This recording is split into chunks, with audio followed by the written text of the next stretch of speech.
तुकडोजी महाराज पुण्यतिथी आणि राष्ट्रसंत तुकडोजी महाराज नागपूर विद्यापीठाच्या शताब्दी पर्वानिमित्त राष्ट्रसंत व्याख्यानमालेत कार्यक्रमाचे अध्यक्ष माननीय कुलगुरू डॉक्टर सुभाष चौधरी, प्रकुलगुरू डॉक्टर संजय दुधे, प्रमुख अतिथी माननीय प्रशांत ठाकरे, विश्वस्नेह फाउंडेशनचे अध्यक्ष, कुलसचिव डॉक्टर राजू हिवसे, राष्ट्रसंत तुकडोजी महाराज अध्यासन प्रमुख डॉक्टर विजयालक्ष्मी थोटे, गुरुदेव सेवा मंडळाचे सर्व सेवक भक्त, समस्त विद्याशाखांचे अधिष्ठाता, विद्यापीठ प्राधिकरणाचे सदस्य, शताब्दी महोत्सव समितीचे पदाधिकारी, समस्त विभाग प्रमुख, प्राध्यापक, विद्यापीठ कर्मचारी आणि उपस्थित सर्व सन्माननीय श्रोतृवृंदांचे मी अमृता इंदुरकर मनपूर्वक स्वागत करते. व्यासपीठावरील मान्यवरांना विनंती करते की त्यांनी वंदनीय राष्ट्रसंत तुकडोजी महाराज यांच्या प्रतिमेला पुष्पार्पण करून दीपप्रज्वलन करावे.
कुलसचिव डॉक्टर राजीव हिवसे यांना विनंती करते.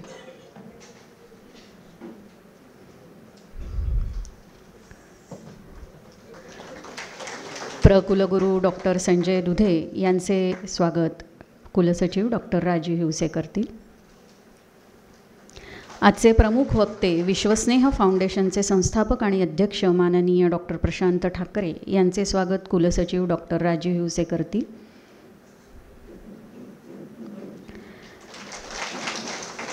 कुलसचिव डॉक्टर राजीव हिवसे यांचे स्वागत करण्यासाठी तुकडोजी अध्यासन प्रमुख डॉक्टर विजया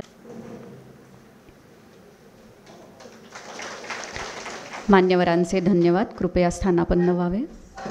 आणि स्वातंत्र्यप्राप्तीनंतरचा देखील भारत बघितलेला होता, त्यामुळे राष्ट्रसंतांची जी दूरदृष्टी आहे आणि ग्रामगीतेपासून तर त्यांच्या अभंगवाणीपर्यंत त्यांनी जे जे म्हणून लिहून ठेवलेलं आहे ते सर्व आज त्या दूरदृष्टीच्यानुसार आज वर्तमान भारतालाही तितकंच लागू पडतं.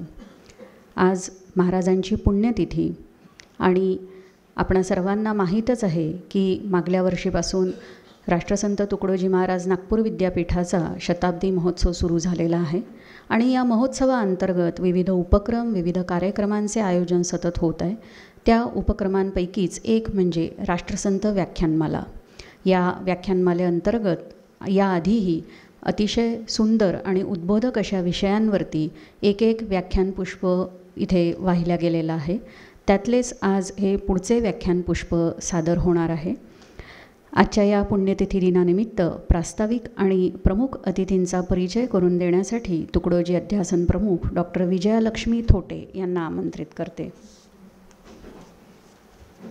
वंदनीय राष्ट्रसंत तुकडोजी महाराज यांना मी नमन करते.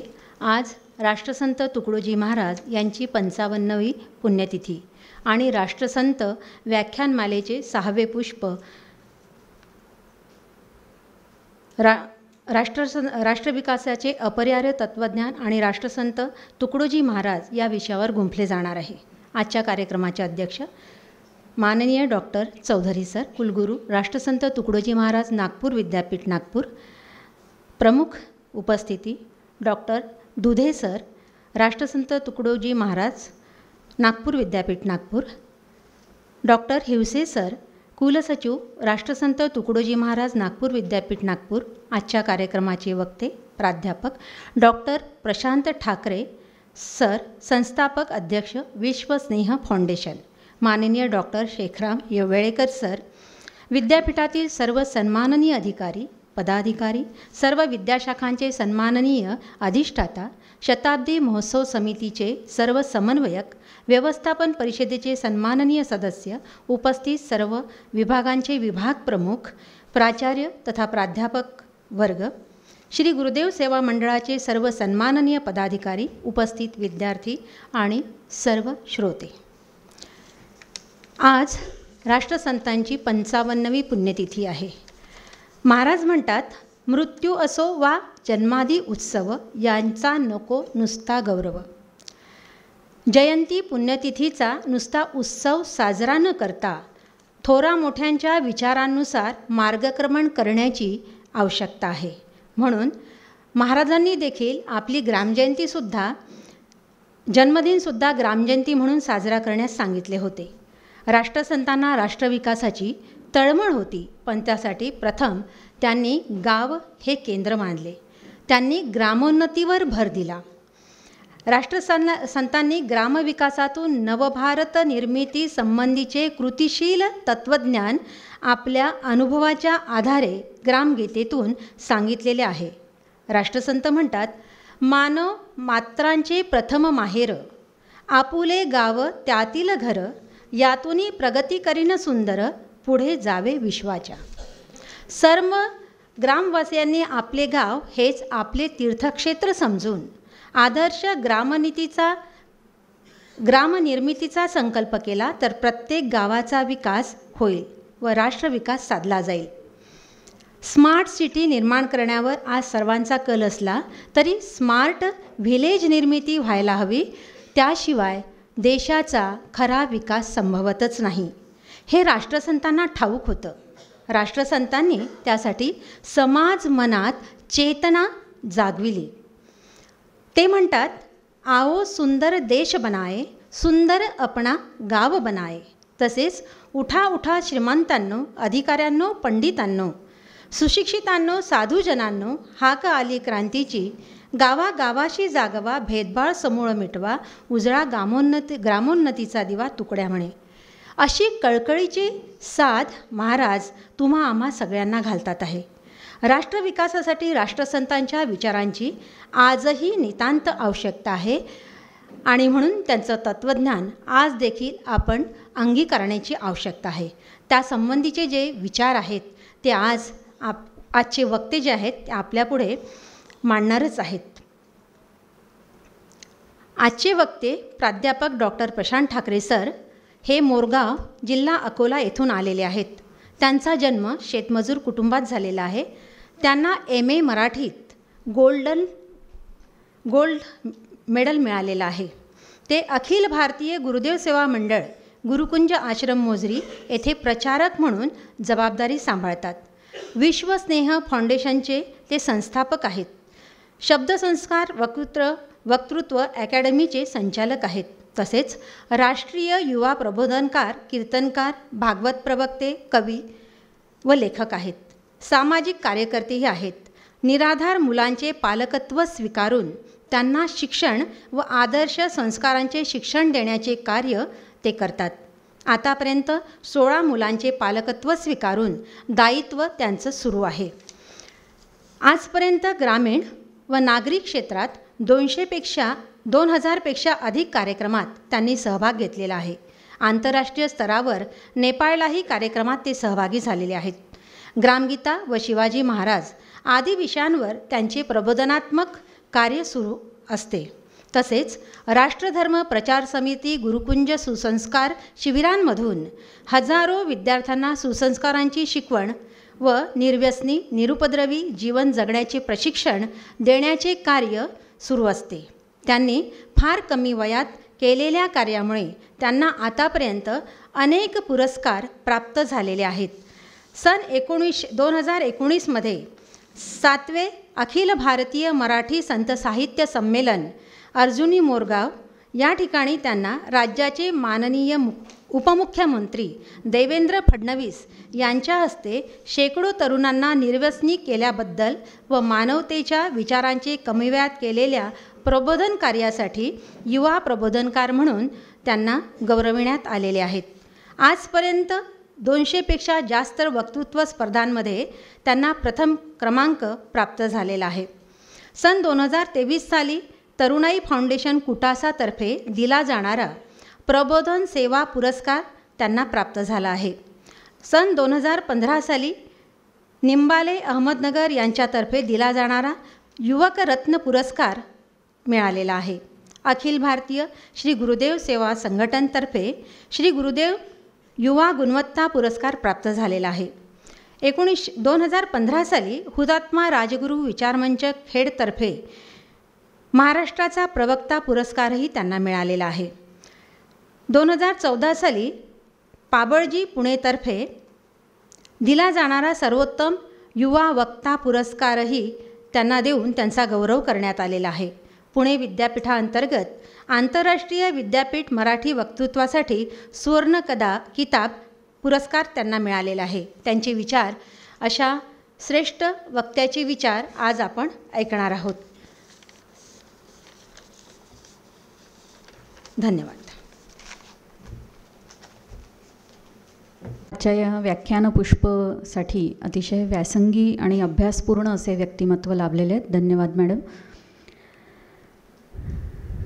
खरं म्हणजे विद्यापीठाची ही अगदी सुरुवातीपासून परंपरा राहिलेली आहे की इथे ज्यांचं उद्बोधनपर व्याख्यान आपल्याला प्राप्त होत असतं त्या पाहुण्यांचा आपण अतिशय आदर सन्मानाने सत्कार करीत असतो.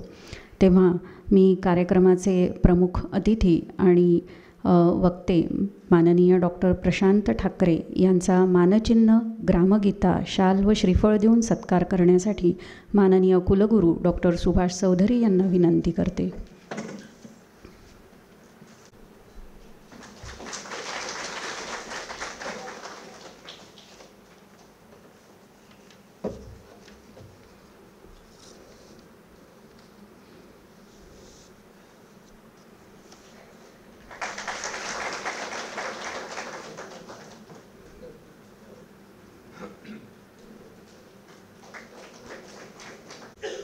SK वानखेडे शिक्षण महाविद्यालयातील associate professor doctor Shekhram Parshuram Yelekar यांनी शताब्दी महोत्सव गीत लिहिलेले आहे आणि या गीतासाठी नागपूर विद्यापीठ त्यांचा खास सत्कार करीत आहे. मी माननीय कुलगुरू डॉक्टर सुभाष चौधरी यांना विनंती करते की त्यांनी शाल, श्रीफळ आणि ग्रामगीता देऊन माननीय डॉक्टर शेखराम येळेकर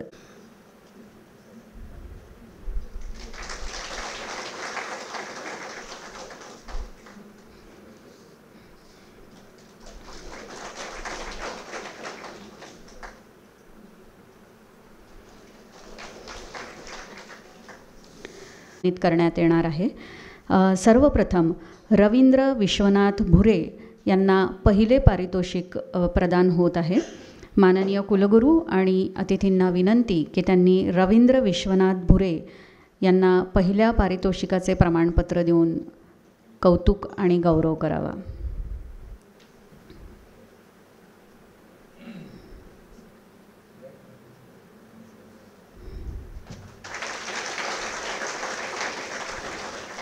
गोपाल सुभाषजी बुर्डे यांना द्वितीय पारितोषिक प्रदान करण्यात येत आहे.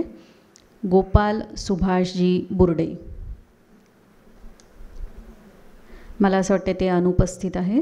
यानंतर राजकुमार बळीराम बोरकर यांना तृतीय पारितोषिक व प्रमाणपत्र देण्यात येत आहे. राजकुमार बळीराम बोरकर ते पण अनुपस्थित आहे. मान्यवरांनी स्थानापन्न व्हावे.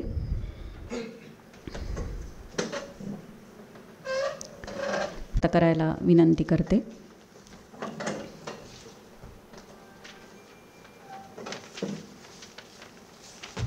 राष्ट्रसंत तुकडोजी महाराज यांच्या प्रतिमेला मी अभिवादन करतो. आजच्या या व्याख्यानमालेच्या प्रसंगी प्रमुख व्याख्याते डॉक्टर प्रशांत ठाकरे, या मंचावर उपस्थित कुलगुरू डॉक्टर दुधे, रजिस्ट्रार डॉक्टर हिवसे आणि अध्यासन प्रमुख डॉक्टर विजयलक्ष्मी थोटे, उपस्थित सर्व head of the department, faculty आणि उपस्थित सर्व मान्यवर. आजच्या या कार्यक्रमामध्ये दरवर्षी आपण पुण्यतिथी साजरी करतो, पण यामध्ये एक भाग पुन्हा जोडला गेला आहे, तो म्हणजे व्याख्यानमाला. आणि शताब्दीनिमित्त जवळजवळ आपण 12 व्याख्यानमाला हे विविध संतांच्या जे महापुरुष आहेत त्यांच्यावर आधारित ते आहे. आणि 100व्या वर्षी 100 व्याख्यानमाला हे विविध कॉलेजेसमध्ये, विविध जिल्ह्यामध्ये असे ते आपण आयोजित करणार आहोत. त्यातले बरेचसे भाग होऊन गेलेले आहेत.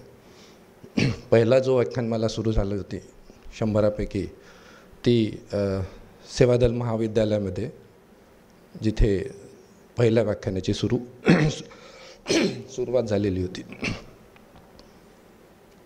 शताब्दीनिमित्त आपण मागील 4 ऑगस्ट 2000 पासून राष्ट्रसंत तुकडोजी महाराज नागपूर विद्यापीठ असं जे नाव असलेलं विद्यापीठ आहे,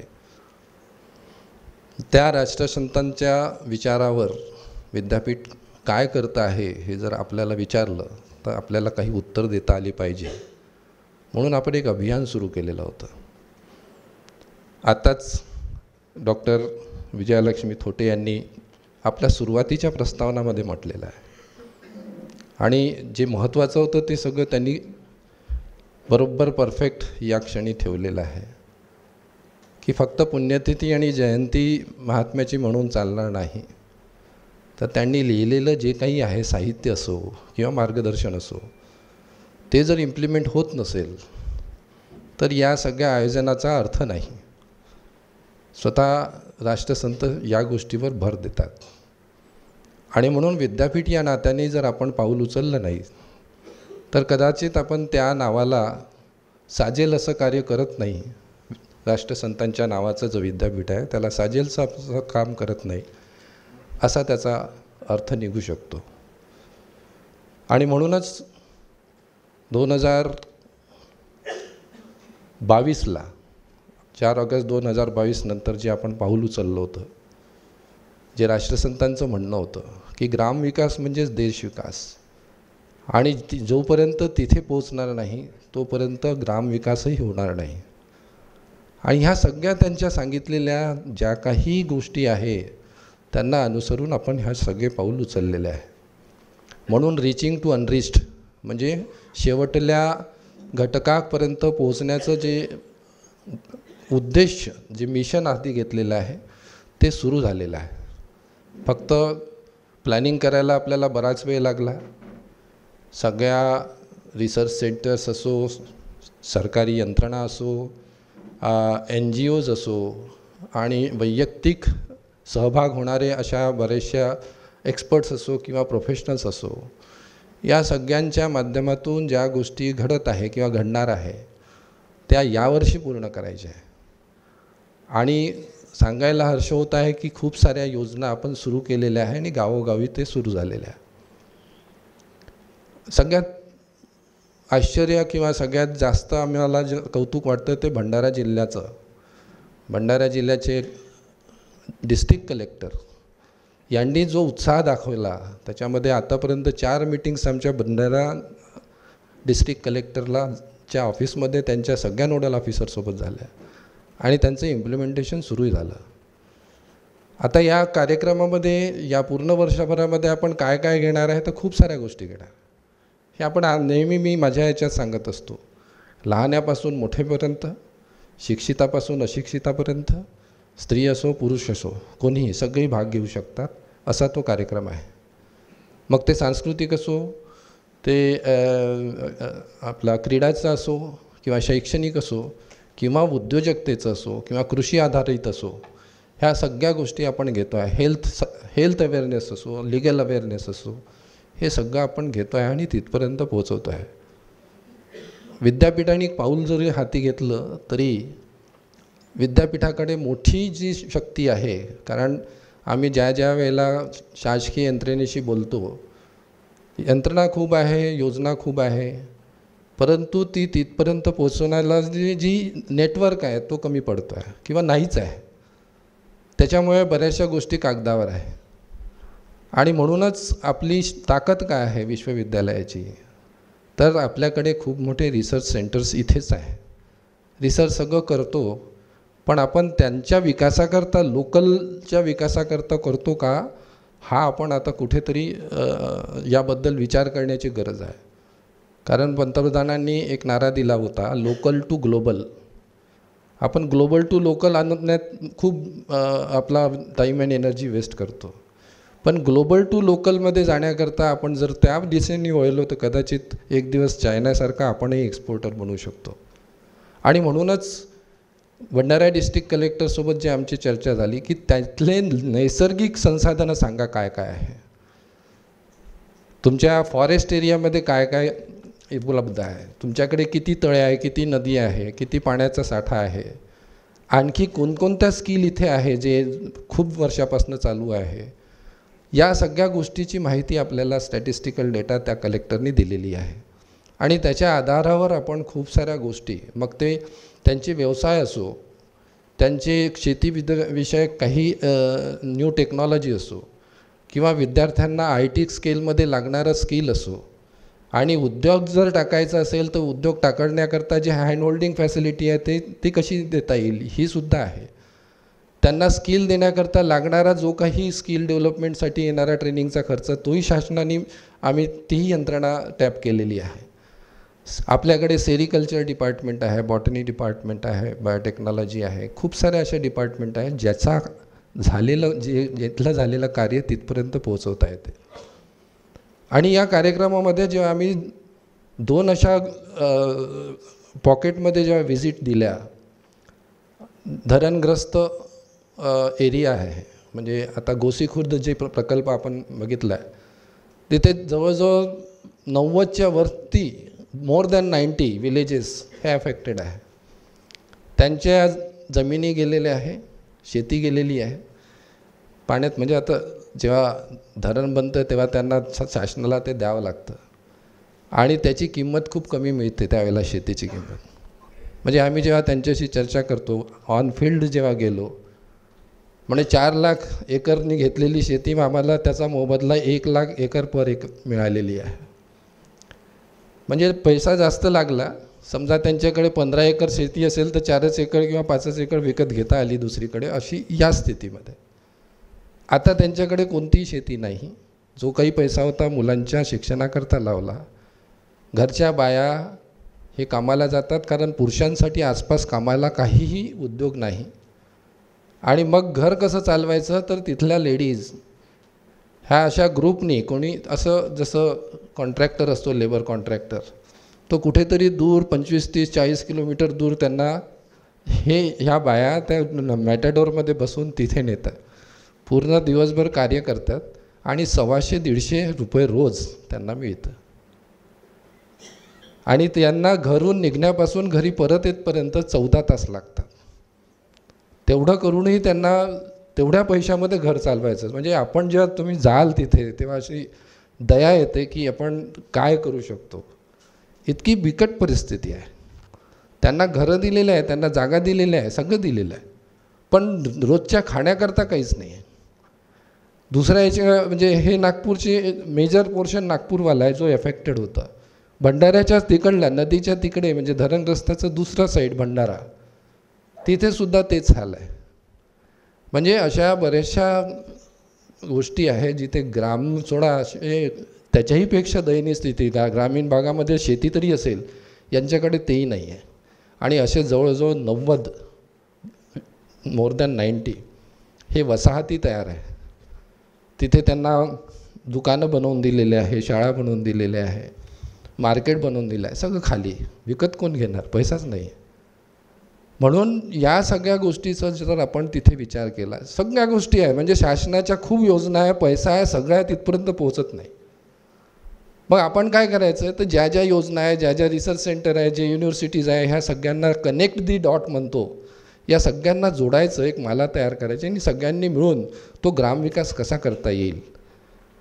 आपण एवढे मोठे नाही आहे की पूर्ण 4ही जिल्ह्याचा एकसाथ एवढा मोठा विकास करू शकू. No, it is not possible.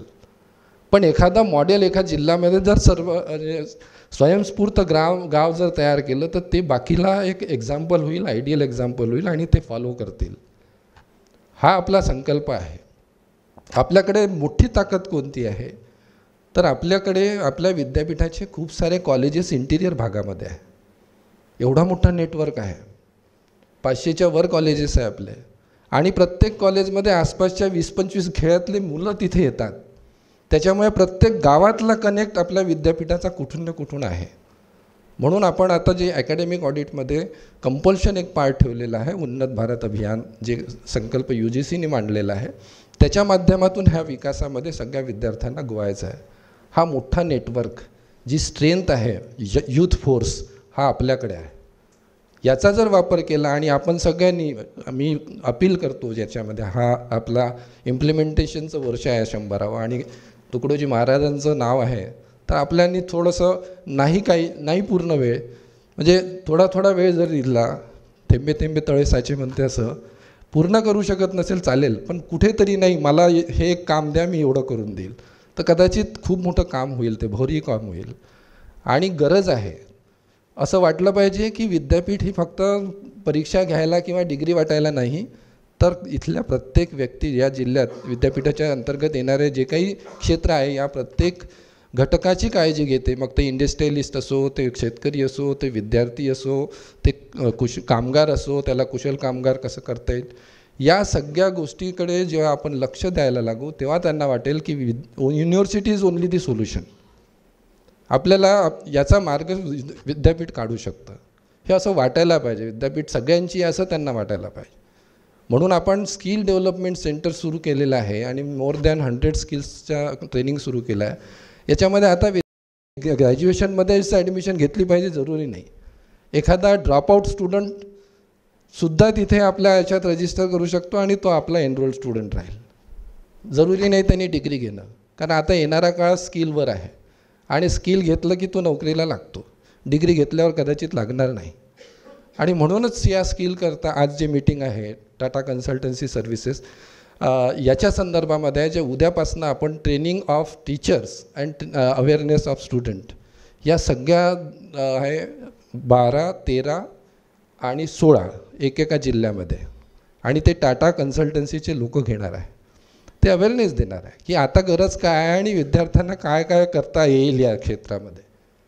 आपण इन्फोसिसलाही घेतलेला आहे, आपण TCSलाही घेतलेला आहे, आपण ह्या जितक्याही कंपन्या आहेत सॅपसारखा कोर्सेस आहेत त्यांना घेतलेला आहे. म्हणजे आपल्याला आश्चर्य वाटेल की नागपूरचे जितके काही क्रीम विद्यार्थी आहे किंवा मुलं आहे हे पुणे, हैदराबाद, बेंगलोर इथे जातात. सॅप नावाचा एक कोर्स आहे आणि तो सॅप म्हटला, ज्यांनी सॅप ग्लोबल सर्टिफिकेशन केलं असेल त्याला खूप मोठं पॅकेज मिळतं. पण तेवढं एक ट्रेनिंग घेण्याकरता सगळ्याकडले मुलं पुण्याला जातील किंवा हैदराबादला जातील, बेंगलोरला जातील. त्या ट्रेनिंगची फी आहे जवळजवळ 3.5 लाख आणि तिथे राहण्याचा खर्च वेगळा. आपण विद्यापीठाने विद्यार्थ्यांकरता ग्लोबल सर्टिफिकेशन फक्त 55 ते 60 हजारामध्ये तो आपला तय झालेला आहे. इथल्याच विद्यार्थ्यांना तर तिथे जायची गरज नाही आणि इतक्या स्वस्त दरात कोणी देणार नाही. ह्या सगळ्या याकरता कारण हा एरिया हळूहळू आपला नागपूर क्षेत्र एक हब बनत आहे. आणि जेव्हा आम्ही इंडस्ट्रीतल्या लोकांशी आता कंटिन्यूस जे बोलणं चालू आहे त्यांचं एकच म्हणणं आहे की इंडस्ट्री याकरता यायला मागे पुढे पाहते कारण इथे स्किल मॅनपॉवर नाही. मग आता स्किल प्रोव्हाइड करायचं काम कोणाचं आहे? विद्यापीठाचं. आणि म्हणूनच विद्यापीठाने एज्युकेशन म्हणजे ग्रॅज्युएशन सोबत कौशल्य विकास हा आपण सुरू केलेला आहे आणि तो मोठ्या प्रमाणामध्ये वाढवतो आहे. आणि हेच राष्ट्रसंतांचा म्हणणं आहे, कौशल्याधारित जर शिक्षण असेल तरच देश विकास होऊ शकतो, त्याच्याशिवाय होणार नाही. आपलं उद्देश आता बदलायचा आहे. आपल्याला शिकवायचं नाही आहे, आपल्याला त्याला शिकण्यालायक बनायचं आहे.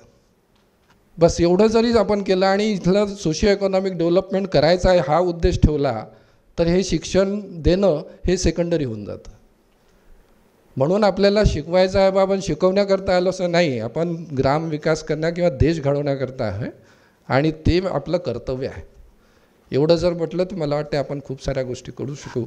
विद्यापीठाने उचललेल्या पावलावर आपल्याकडनं काही योगदान होत असेल, आपल्या वेळेचं, आपल्या ज्ञानाचं, आपल्या कौशल्याचं, तर कदाचित हे देशसेवेसाठी मोठं कार्य होईल. बरेच लोकांना वाटतं की आपण नोकरी केल्यावर नंतर सोशल वर्क करावं, काही करता येत नाही 60 वर्षानंतर, आपलं शरीर साथ देत नाही. त्याच्यापेक्षा आहे त्याच वेळेला जेव्हा जमते आपण कार्य करत असतानाच जर समजा हे केलं तर मला वाटते त्याच्यासारखी योग्य वेळ नाही. आणि एक रिस्पेक्टफुली काम किंवा ज्याला समाजाकरता उपयोग येणारं काम, भरीव काम आपल्या मार्गात होईल असं मी अपील करतो. आणि आज या राष्ट्रसंतांवर बोलण्याकरता प्रमुख वक्ते आलेले आहे म्हणून त्या विषयावर मी कुठेच हात घालणार नाही. विद्यापीठाचं फक्त कार्य काय आहे, राष्ट्रसंतांची भूमिका विद्यापीठ कशी पुढे नेत आहे यांचा खुलासा मला इथे करायचा होता आणि बाकी सगळ्यांना यामध्ये सहभागी होण्याची एक अपील करायची होती. एवढे बोलून मी इथे थांबतो. धन्यवाद.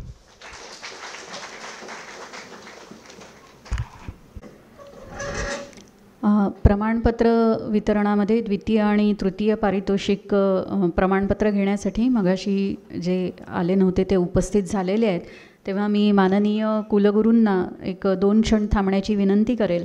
आणि द्वितीय पारितोषिक ज्यांना मिळालं, गोपाल सुभाषजी बुर्डे, त्यांना मी इथे व्यासपीठावर बोलवते आहे आणि माननीय कुलगुरू यांना विनंती करते की त्यांनी प्रमाणपत्र. यानंतर तृतीय प्रमाणपत्र घेण्यासाठी राजकुमार बळीराम बोर.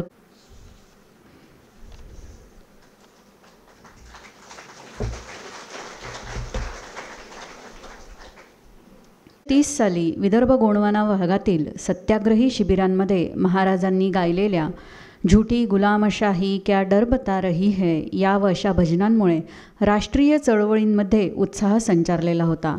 राष्ट्रसंतांनी जनतेला देखील जाहीर आवाहन त्यावेळेला केलेले होते. ते म्हणतात, राष्ट्राला राष्ट्रीय भावनेने चेतवा, देशात दैवी शक्ती निर्माण करा, धर्म व देशभक्तीच्या पाण्याने सारा समाज फुलून उठेल अशी योजना करा आणि भारतातील तरुण स्त्री पुरुष हे स्वतःसह आपल्या देशाचे संरक्षण करणारे शिपाई आणि स्वावलंबी जीवनाचे आदर्श नागरिक बनतील असा ध्वनी घराघरात घुमू द्या. राष्ट्रसंतांना विश्वास होता की देशातील तरुण स्त्री पुरुष राष्ट्रभक्तीने झपाटले तर राष्ट्रविकास आपोआपच साध्य होतो. आपण भारत महासत्ता आणि विश्वगुरू होण्याची स्वप्ने बघतो आहे, तर त्यासाठी राष्ट्रसंतांच्या राष्ट्रविकासाचे तत्त्वज्ञान समजून घेणे अत्यंत गरजेचे आहे. आजच्या व्याख्यानमालेअंतर्गत ज्यांचे उद्बोधन आणि मार्गदर्शन आपल्याला लाभणार आहे ते माननीय डॉक्टर प्रशांत ठाकरे यांना राष्ट्रविकासाचे अपरिहार्य तत्त्वज्ञान या विषयावर 6वे व्याख्यानपुष्प गुंफण्यासाठी सादर आमंत्रित करते. ही अतनो गति तस्मात् सज्जनम ताणम असंभद्रव वाणिजो.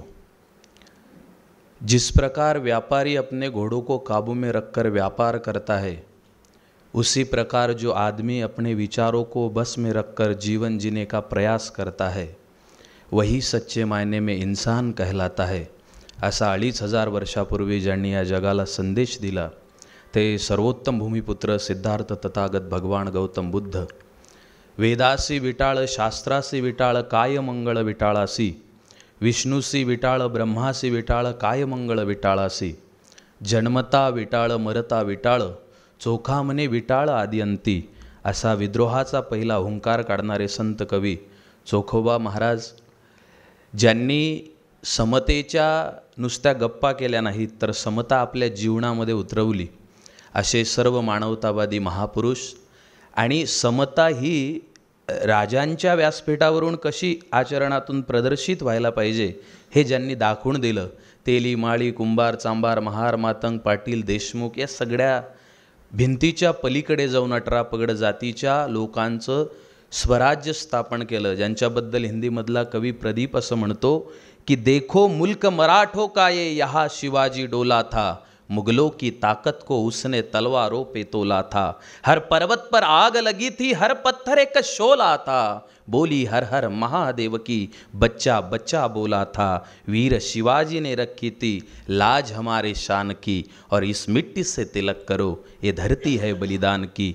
अशी बलिदानाची धरती ज्यांनी उपलब्ध करून दिली ते रयतेचे राजे छत्रपती श्री शिवाजी महाराज, आरक्षणाचे जनक Rajarshi Shahu Maharaj, symbol of the knowledge doctor Babasaheb Ambedkar, Mahatma Phule, ज्यांनी विदर्भामध्ये राहून 7 समुद्रापलीकडे आपल्या विचारांच्या कक्षा रुंदावल्या. परवा मी ग्लोबल कॉन्फरन्समध्ये मुंबईला होतो. हजारो लाखो किलोमीटरवरती राहूनसुद्धा लोक ज्यांच्या जगण्याला पाहून जीवन कसं जगावं हे शिकत आहेत, असे कर्मयोगी वैराग्यमूर्ती श्री संत गाडगे महाराज. आणि ज्यांच्या 55व्या पुण्यतिथीच्या निमित्ताने त्यांच्याच नावाचं विद्यापीठ, खरं तर माझ्यासाठी खूप आनंदाची गोष्ट आहे. आज एकाच दिवशी सकाळी महाराजांच्या नावानं असणाऱ्या विद्यापीठामध्ये बोलण्याचे हे भाग्य मला लाभलेले आहे. आणि संध्याकाळी राष्ट्रसंत तुकडोजी महाराज कॅन्सर हॉस्पिटलच्या वतीने, गुरुदेव सेवा मंडळाच्या वतीने कीर्तन आयोजित केलेलं आहे, तिकडेही कीर्तन करण्याची संधी लाभलेली आहे. असं ज्यांनी आपल्या जीवनातून समाज जीवनाला आपल्या तत्त्वज्ञानानं भेदून टाकलं. आणि मी नेहमी असं म्हणतो की लाखो साधू जन्माला आले, पण लाखो साधूंमध्ये एकच महात्मा असा जन्माला आला ज्या महात्म्यानं हातामध्ये खंजिरी घेऊन बॉर्डरवरती उभं राहून बोलण्याची हिंमत केली. महाराज हातात खंजिरी घेऊन उभे राहतात आणि हातात खंजिरी घेऊन समोर बंदुकी धारण केलेले सैनिक आहेत आणि त्या संगिणीच्या समोर, त्या बंदुकीच्या समोर छाती पुढे करून महाराज असं म्हणतात, गजकी हमेशा चालको गद्दे कभी पाते नहीं, कुत्ते भले ही भौंकते पर बीच में आते नहीं, पर शेर ऐसी शक्ति है जो कुशल होता खेल में, करके वही राजा होता जंगलों के मेल में. जंगलामध्ये सिंहाचा ज्याप्रमाणे दरारा असतो तसा आपल्या आचरणातून, विचारातून आपल्या तत्त्वज्ञानाचा दरारा ज्यांनी निर्माण केला होता ते मानवतेचे महान पुजारी वंदनीय गुरुमाऊली गुरुकुंज बिहारी राष्ट्रसंत श्री तुकडोजी महाराज यांच्या चरणी नतमस्तक होतो.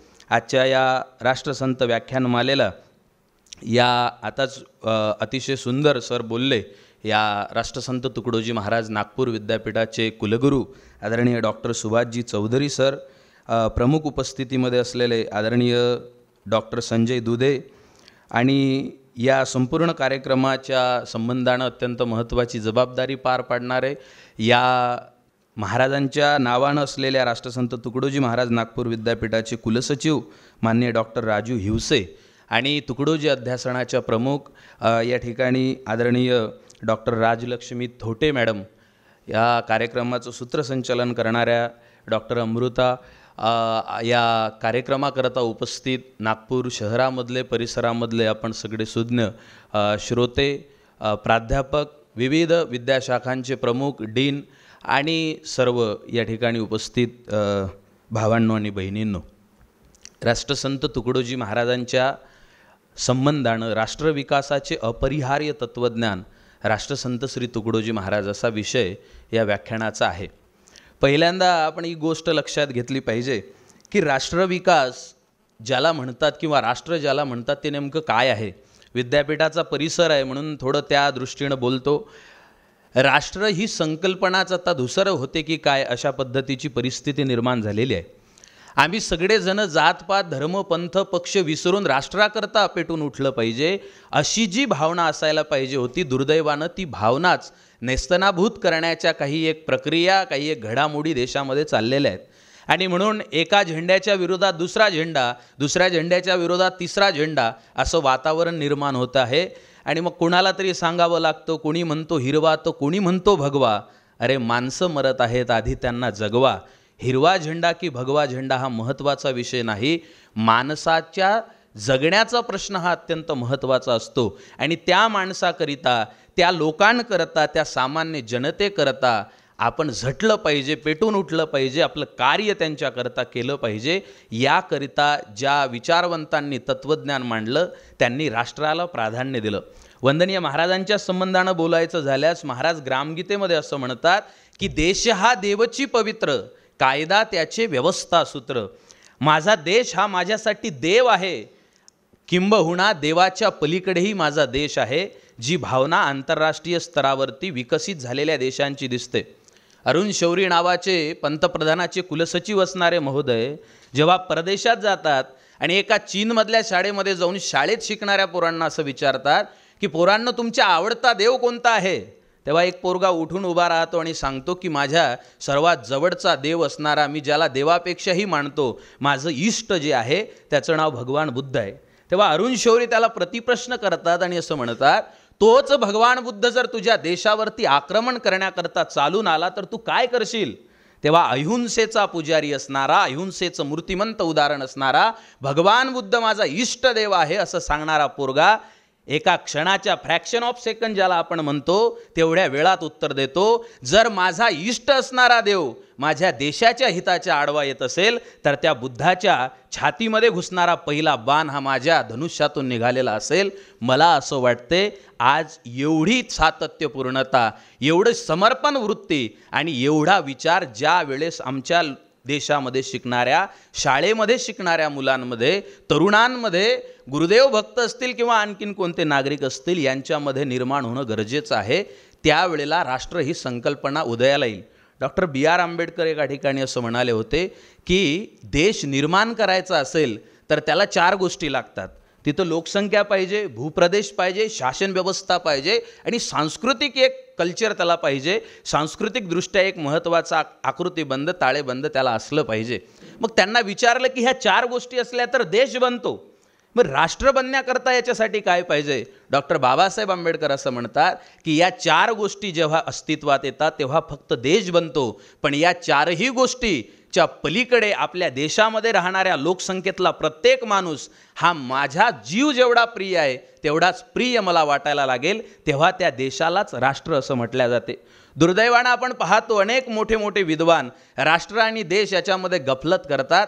वंदनीय महाराजांना याची जाण होती आणि म्हणून महाराज म्हणतात की देश हा लोकसंख्येने अस्तित्वात येईल, देश हा शासन व्यवस्थेने अस्तित्वात येईल, देश हा भूप्रदेशाने अस्तित्वात येईल. पण त्याला राष्ट्र बनवायचं असेल तर जेवढा एसीच्या खोलीमध्ये राहणारा माणूस महत्त्वाचा आहे, तेवढाच बांधावरती शेतावरती 45 डिग्री सेल्सिअसमध्ये काम करणारा हा माझाच भाऊ आहे अशी भावना ज्या वेळेला निर्माण होईल आणि त्याच्यासाठी मी जेव्हा काम करायला लागेल त्यावेळेला राष्ट्राचा एक घटक म्हणून मी अस्तित्वात येईल.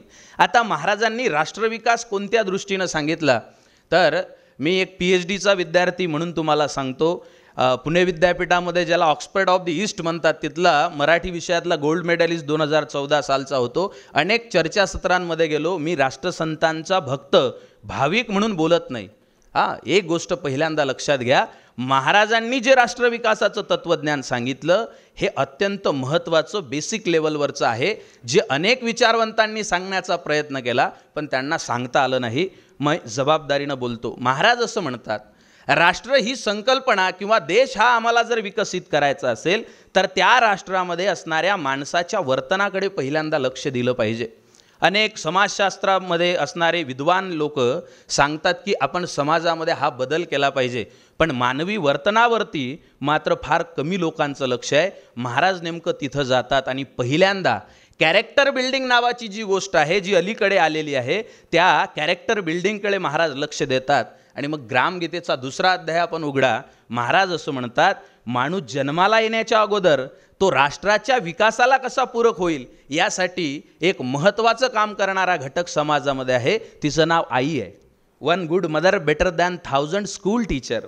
दुर्दैवानं असं आहे की एक आई जी आहे जी सुसंस्कृत आहे, एका आईकडे जे संस्काराचा खजिना आहे त्या संस्काराच्या खजिन्यातून राष्ट्रासाठी ते चांगल्या पुत्राला घडवू शकते याचा विसर तिला पडलेला आहे. आणि म्हणून त्याच ग्रामगीतेमध्ये महिलोन्नती नावाचा अध्याय वंदनीय महाराज पुढे लिहितात आणि महिलांनी स्वतःची उन्नती कशी करावी आणि त्या योगाने आपल्या समाजातल्या सगळ्या लोकांच्या उन्नतीकरता कसं सहाय्यभूत व्हावं याबद्दलचं विवेचन करतात. आता महाराज म्हणतात ती आई 1 good mother better than 1000 school teacher, तिनं नेमकं काय केलं पाहिजे.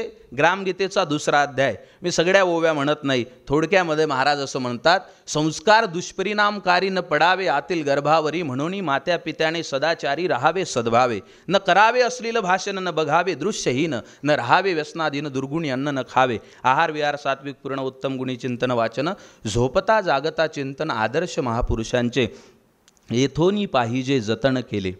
पुढे मूल जन्मास आले आणि तेव्हापासून संस्कार घडले पाहिजे सद्धर्माचे, मुलाचे वय जसजसे वाढे. आणि मग पुढे आचारसंहिता सांगतात, त्यानं अभ्यास करताना कोणतं अन्न प्राशन केलं पाहिजे, त्यानं कोणत्या शब्दांना आपल्या कानामध्ये साठवलं पाहिजे आणि कोणत्या शब्दाचं आचरण त्याच्या जगण्यामधून दिसलं पाहिजे, हे सगळं सांगत असताना आईने इथूनपासून लक्ष दिलं पाहिजे. आता महाराजांनी नुसतं भाषण देणाऱ्यासारखं एवढं सांगितलं नाही बरं.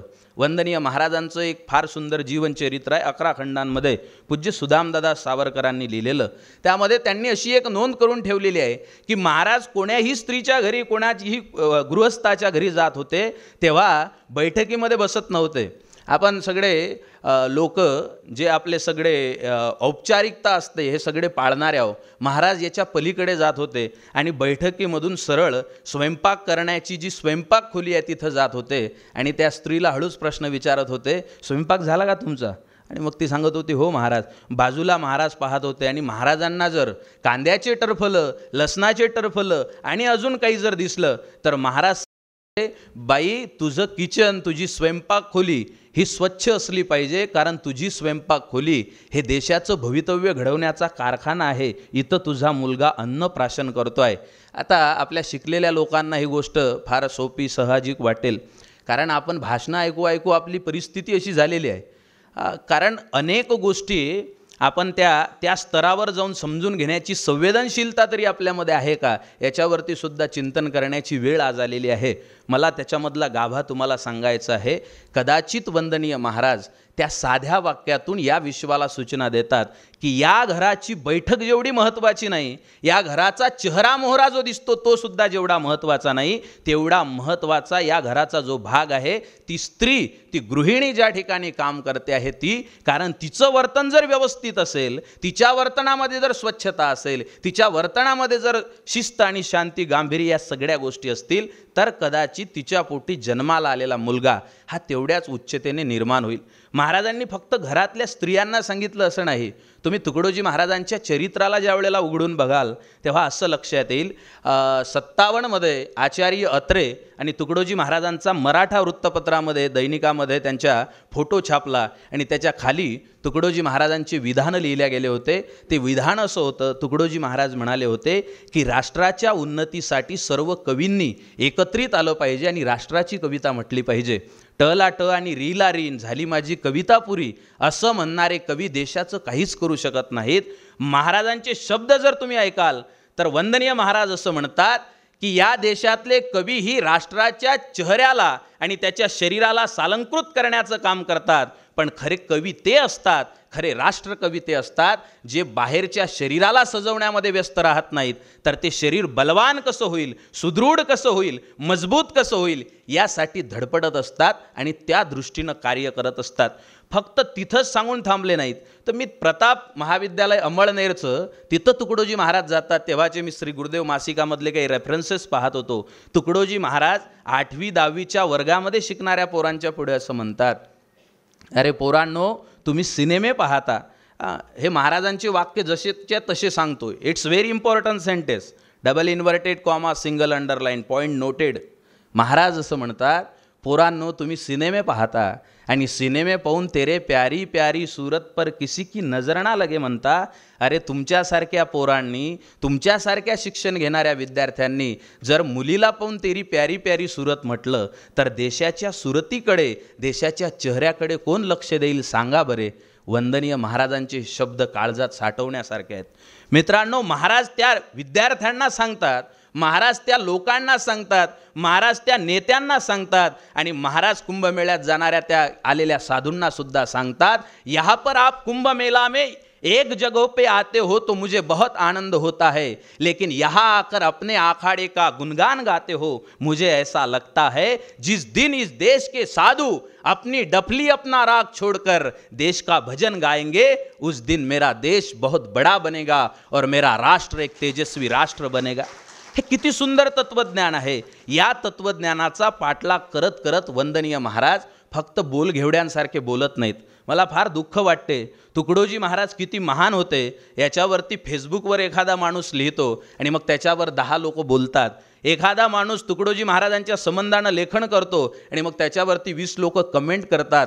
पण ते सगळं करत असताना फक्त बोलण्याच्या पलीकडे जाऊन आपण काय कार्य करतो हा आलेखसुद्धा वंदनीय महाराजांच्या चरणी आपण सादर केला पाहिजे. कारण महाराज हे नुसतं बोलत नाहीत. काय करतात महाराज?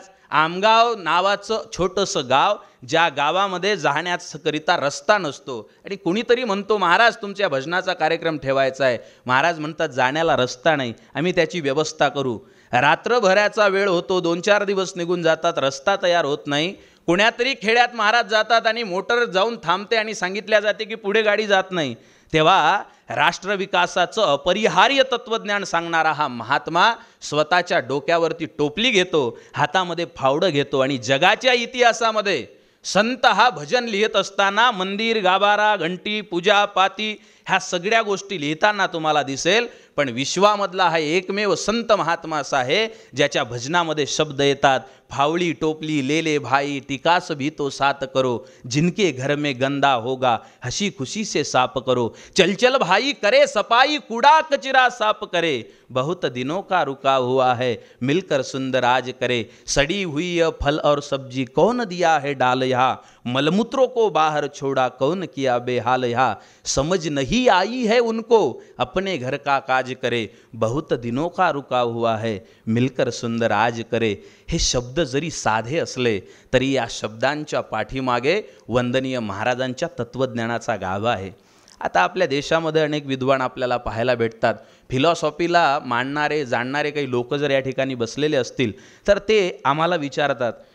पुणे विद्यापीठामध्ये मी शिकत असताना एका फार मोठ्या शिक्षण घेतलं की माणसाचा एक प्रॉब्लेम होतो. शिक्षण घेतल्यानंतर माणसामध्ये अशी ऐट निर्माण होते की लोखंडाचा पुतळा तरी वाकेल पण शिक्षण घेणारा माणूस वाकेल की नाही अशी परिस्थिती निर्माण होते. आणि म्हणून मग विद्वान झाला माणूस की त्याला आपलं जेवढं शिक्षण आहे या शिक्षणात संपूर्ण विश्वाचं ज्ञान साठवलेलं आहे, याच्या पलीकडे काहीच नाही असा अहमगंड निर्माण होतो. मला एक जण विचारायला लागला, अरे काय हे म्हणता घडी घडी मनी तुझे नाम जपावेन, याच्यात काय तत्त्वज्ञान आहे? आणि काय तुम्ही सांगता ग्रामगीता, हे ग्रामगीता म्हणजे काय, गाव झाडा रस्ते साफ करा, याच्यात कुठलं तत्त्वज्ञान आहे? फिलॉसॉफीचे अभ्यासक असणारे लोक, त्यांना असं जेव्हा वाटते, किंवा संशोधन करणारे लोक त्यांना जेव्हा असं वाटते, तेव्हा आमच्यासारख्या जबाबदार व्यक्तीनं वंदनीय महाराजांच्या तत्त्वज्ञानाचा काय बेस होता हे समाजापुढे मांडलं पाहिजे. पण दुर्दैवानं असं झालं, भगवी टोपी घालणाऱ्याला, चांगल्या साफसुथऱ्या कपड्यामध्ये असणारा माणूस हा तुकडोजी महाराजांचा शत्रूच आहे की काय असं वाटायला लागलं. आणि जो चांगल्या कपड्यांमध्ये आहे, चांगल्या विचारामध्ये वावरतो आहे, त्याला भगवी टोपी घालणारा माणूस म्हणजे येडपट आहे की काय असं वाटायला लागलं. म्हणून याच्याकडचा अनुभव आणि त्याच्याकडचं तत्त्वज्ञान या दोन्हीचा मेळ बसेनासा झाला. मी अनेक ठिकाणी जातो. राष्ट्रीय विज्ञान दिनाला मी इस्रोचे जो विभाग आहे मुंबईला, वाशीमध्ये ब्रिट नावाची संस्था आहे, तिथं 450 शास्त्रज्ञांसमोर बोललो. आतमध्ये एंट्री द्यायला तयार नव्हते. मला म्हणे, महाराज बाकीचे सगळे शास्त्रज्ञ आम्हाला समजले, पण हे लुंगीवाल्याला कशाला का बोलावलं? एवढ्या चांगल्या कार्यक्रमात तुमचं काय काम आहे?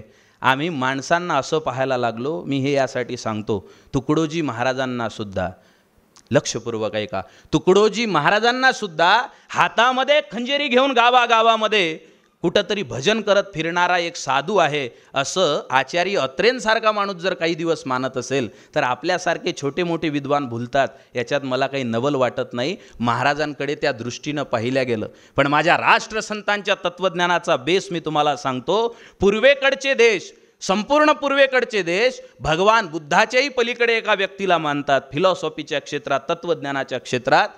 त्या व्यक्तीचं नाव आहे कन्फ्युशियस.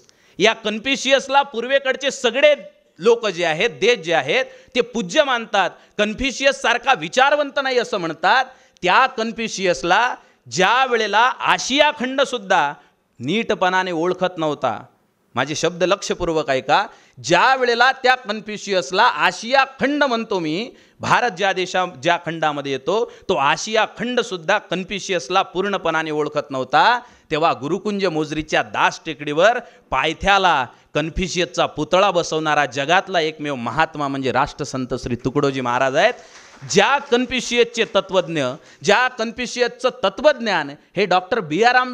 आंबेडकरांसारखे विद्वान कोट करतात. बाबासाहेब आयुष्यभर एक वाक्य बोलत होते, बाबासाहेब आंबेडकर. ते वाक्य असं होतं की मला जर कोणी 2 नाणे दिले तर मी एका नाण्याचं गुलाबाचं फूल विकत घेईल आणि एका नाण्याचं पुस्तक विकत घेईल. कारण एका नाण्याची भाकरी विकत घेईल आणि एका नाण्याचं पुस्तक विकत घेईल. कारण की भाकरी मला पोटाला चांगलं ठेवेल, मला जगवेल, पण कसं जगावं हे मात्र मला दुसऱ्या आण्यानं घेतलेली वस्तू शिकवल्याशिवाय राहणार नाही. हे वाक्य दुसऱ्या तिसऱ्या कोण्या व्यक्तीचं नसून कन्फ्युशियसचं आहे. मला नवल वाटतं 4थ्या वर्गाचा अर्धा अभ्यासक्रम पूर्ण करणारे तुकडोजी महाराज त्या कन्फ्युशियसच्या तत्त्वज्ञानाला कशा पद्धतीनं आकलन करून घेत असतील. मला असं वाटतं ग्रामगीतेच्या 38व्या अध्यायामध्ये, 40व्या अध्यायामध्ये जे साधू संतांचे नाव येतात त्याच्यामध्ये टॉलस्टॉयचं नाव लिहितात तुकडोजी महाराज, त्याच्यामध्ये कार्ल मार्क्सचं नाव लिहितात, त्याच्यामध्ये या सगळ्या तत्त्वज्ञ लोकांचे नावं ज्या वेळेला तुकडोजी महाराज लिहितात त्यावेळेला ते कोण्या पुस्तकातून पाहून, PhD करणाऱ्यानं दुसऱ्याचा प्रबंध काढावा आणि पहिल्या 2 ओळी काढून टाकाव्या आणि शेवटच्या 2 ओळी काढून टाकाव्या ॲज इट इज. एक गोष्ट लक्षात ठेवा, कॉपी पेस्ट नेमकेपणापेक्षा सृजनशील गोंधळ महत्त्वाचा असतो. कॉपी पेस्ट नेमकेपणा तर हजारोंमध्ये दिसला होता. तुकडोजी महाराजांनी हे कोण्या पुस्तकातून कॉपी पेस्ट केलं नव्हतं. आतला सृजनशील गोंधळ त्यांना खुणावत होता. आणि म्हणून 4था वर्गही पूर्ण न झालेले तुकडोजी महाराज लोकांनी समजले आणि लोकांना वाटलं 4थाच वर्ग शिकला नाही, याला कुठलं ज्ञान समजणार आहे. पण तेच तुकडोजी महाराज ग्रामगीतेच्या 38व्या अध्यायामध्ये जेव्हा अध्यात्माची परिभाषा करतात तेव्हा हजारो ग्रंथ त्यांच्या पुढे नतमस्तक होतात. मला असं वाटते तत्त्वज्ञानाचा खरा बेस राष्ट्रसंत श्री तुकडोजी महाराजांकडे होता. जर त्यांच्याकडे हे तत्त्वज्ञान सगळं होतं तर राष्ट्रविकासासाठी त्यांनी महिलांना सांगितलं, साधू संतांना सांगितलं, नेत्यांना सांगितलं, पुढाऱ्यांना सांगितलं असं झालं नाही. तुकडोजी महाराजांनी हे सगळं सांगत असताना त्याचा एक कृती कार्यक्रम काय असला पाहिजे याची रचना केली. आणि ती रचना करत असताना मोजरीमध्ये गुरुदेवनगर असेल, भंडारा गोंदिया जिल्ह्यातले काही गावं असतील, चंद्रपुराच्या भागातली काही गावं असतील, आता त्यांच्यानंतर पूज्य तुकारामदादा गीताचार्य यांनी चळवळीतून निर्माण केलेले जे गावं असतील, त्या गावांच्या आधीचे गावंसुद्धा ज्यांच्या कार्याने रोपण केलं होतं, ज्यांनी त्या ठिकाणी कार्य सुरू केलं होतं, त्या महाराजांनी आपल्याला एक मॉडेल तयार करून दिलं.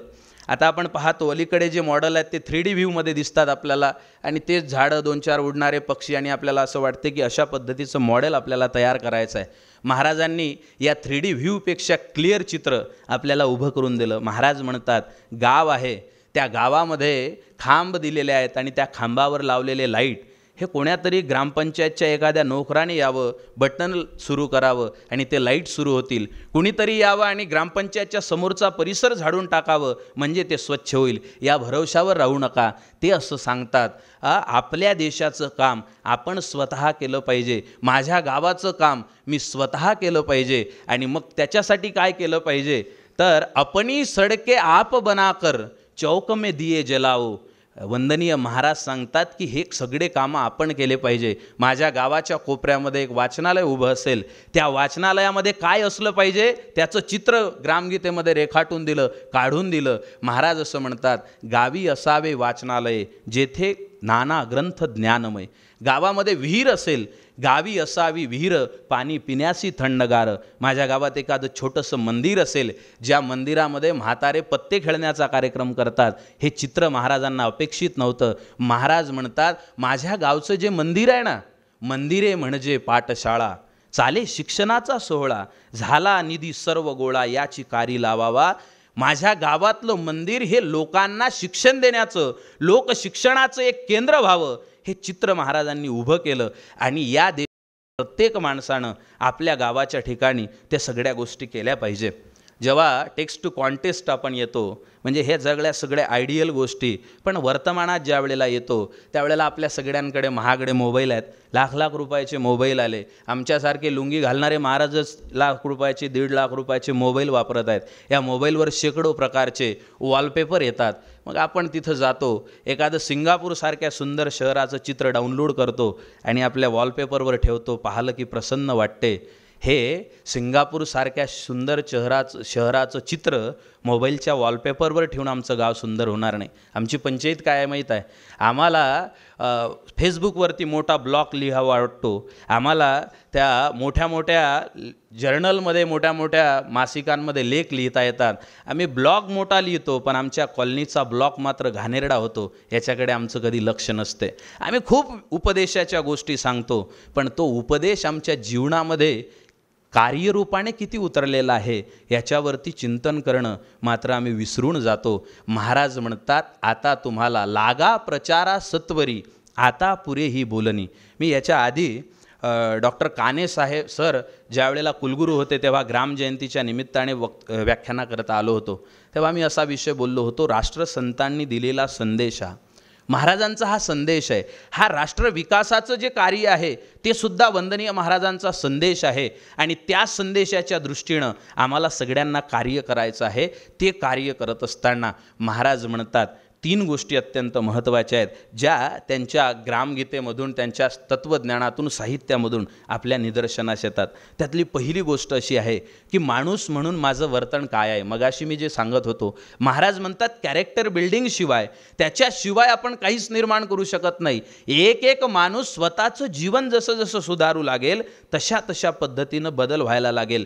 मी माणूस म्हणून काय करू शकतो. महाराज म्हणतात राष्ट्रावरती आर्थिक आपत्ती आली असेल तर त्यानं कमीत कमी खर्चामध्ये जगणं शिकलं पाहिजे. महाराज म्हणतात त्याच्याकडे जर निधी उपलब्ध असेल विपुल प्रमाणात, पण माणसं जर त्याच्याकडे कमी असतील गावाच्या देशाच्या विकासासाठी, तर त्यानं आपले श्रम या देशासाठी राष्ट्रासाठी खर्ची घातले पाहिजे.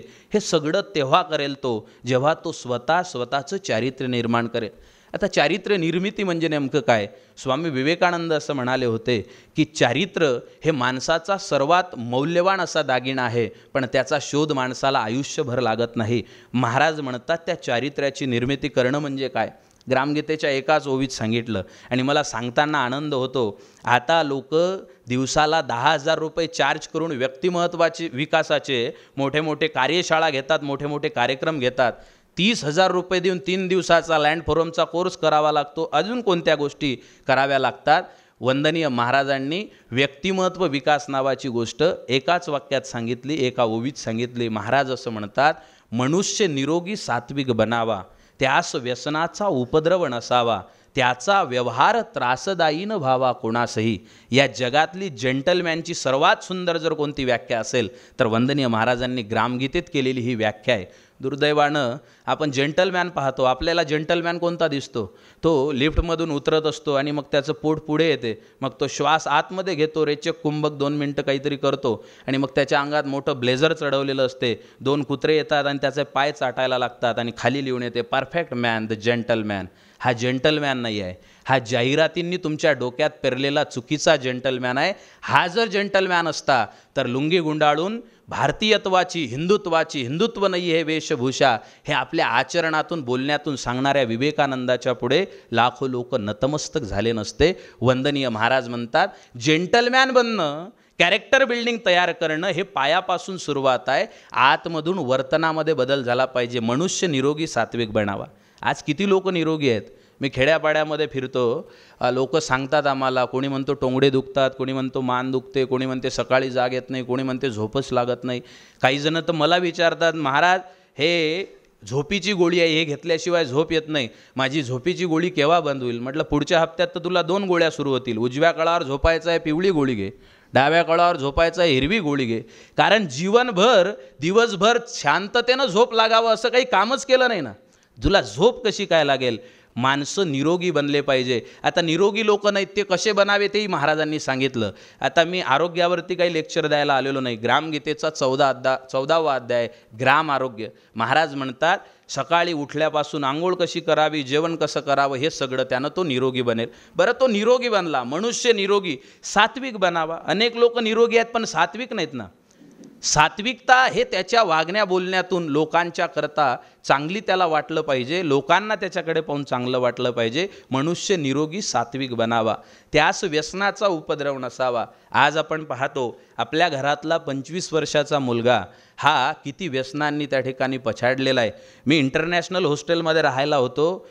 एवढी 4-5 फुटाची डस्टबिन रिकामी येत होती आणि दुसऱ्या दिवशी सकाळी त्या सगळ्या डस्टबिनमध्ये वेगवेगळ्या पद्धतीच्या मादक द्रव्यांच्या रिकाम्या बाटल्या एका रात्रीमध्ये 5 फुटाची डस्टबिन भरून जायची.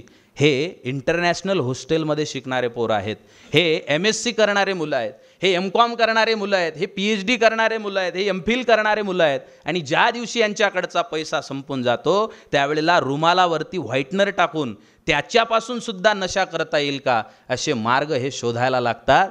तेव्हा माझ्या राष्ट्रसंतांचे शब्द अंगावरती शहारा उभा करतात, तेव्हा राष्ट्रसंतांचे शब्द काळजाला ओढून काढतात, तेव्हा राष्ट्रसंतांचे शब्द माणसाला हलवतात. आणि ते राष्ट्रसंत सांगतात, अरे राष्ट्र जागवा, जागृत व्हा तरुणांनो, वीरवृत्तीचा दिवा उजळवा, जागृत व्हा तरुणांनो.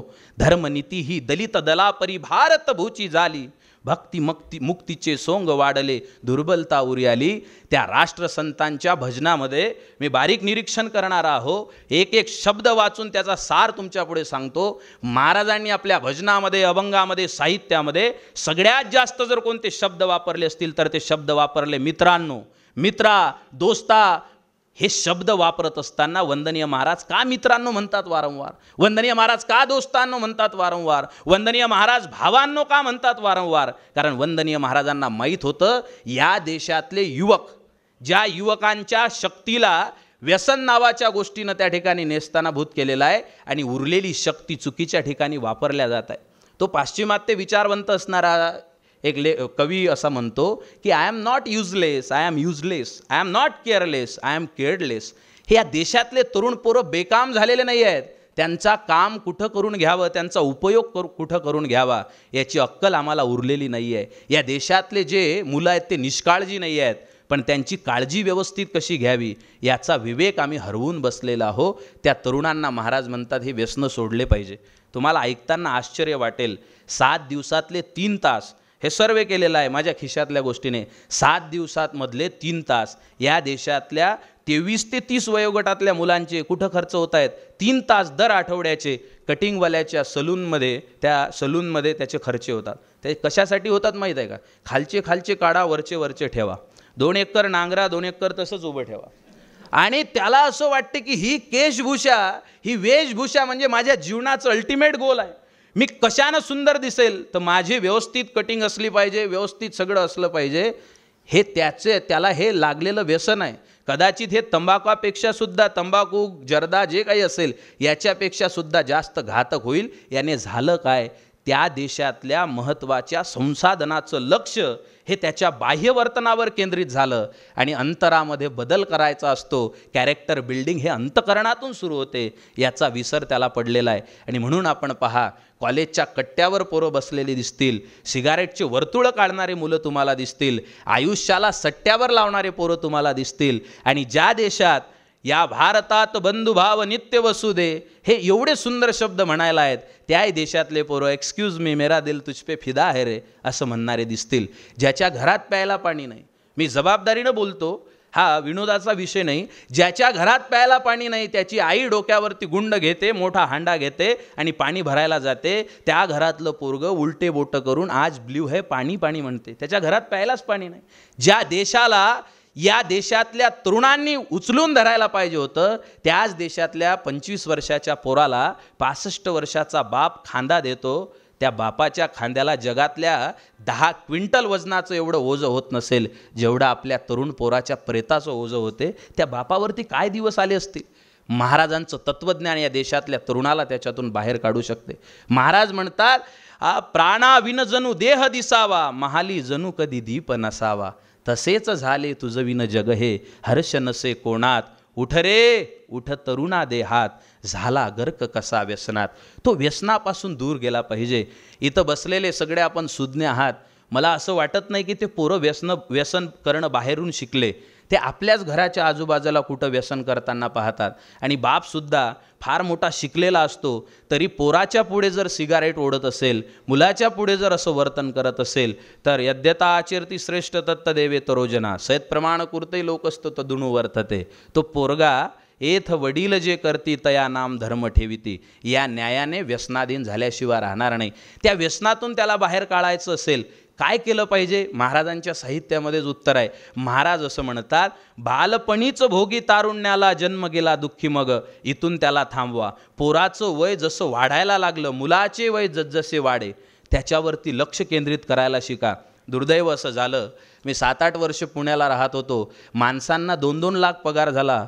2 लाख पगाराचा व्यक्ती आहे, 1.5 लाख पगाराची त्याची पत्नी आहे, दोघां मिळून 3.5 लाख होतात. म्हणून पैशाची काही नुपर नाही आहे, काही वानवा नाही आहे. म्हणून 3.5 लाखामधले 50,000 ते एका चांगल्या स्त्रीला देतात आणि तिला सांगतात की आम्ही दोघंही फार बिझी आहोत, आय हॅव नो टाईम, आणि म्हणून हे 50,000 तुझ्याकडे दर महिन्याला ठेव, पण आमच्या पोराला सांभाळण्याचं काम तू कर.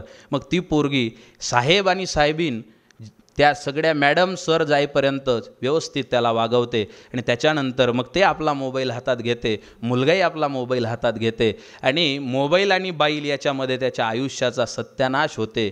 आज दुर्दैवानं शहराचं हे दृश्य आहे. म्हणून बंगले 2.5 कोटी रुपयाचे आहेत, बंगले 4 कोटी रुपयाचे आहेत, पण बंगल्यातला म्हातारा त्या काचामधून पाहतो. मी एकाला विचारलं, म्हटलं असे का पाहता? म्हणे माझे दोन्ही मुलं परदेशात शिकायला आहेत. म्हटलं तुम्ही का असे बसले? म्हणे तो तिकडून केअरटेकरला जो आहे, केअरटेकरला पगार पाठवतो महिन्याला 70,000 रुपये. तो केअरटेकर येतो, सकाळी लॉक उघडतो, आम्ही दोघं म्हातारी फिरायला येतो. तो सांगतो तिकडे बाजूनं जोरात वाहनं चाललेले आहेत, घराच्या आतमध्ये जा. मग आम्ही आतमध्ये येतो, तो गेटला कुलूप लावतो आणि सांगतो की आतमध्ये बसा. ठीक 4 वाजता मी दरवाजा उघडायला येईल. तो पुन्हा 4 वाजता दरवाजा उघडायला येईल, याची वाट आम्ही दिवसभर पाहत राहतो. मित्रांनो, सुख या गोष्टीचं नाव नाही आहे. महाराज म्हणतात, या जगात कितीही तत्त्वज्ञ निर्माण होऊ द्या, या जगात कितीही साधनं निर्माण होऊ द्या, राष्ट्रसंतांचे साखर कारखान्यामधले शब्द मी तुम्हाला सांगतो. महाराज असं म्हणतात, विज्ञानानं एक गोळी तयार केली, जी गोळी घेतल्यानंतर माणसाचं बोट तुटून पडलं तर त्याला माहीत पडणार नाही. त्याचं नाव आहे पेन किलर. हे खेळाडू लोक घेतात. बोटाला जखम हो, इजा हो, त्याला माहीत पडत नाही.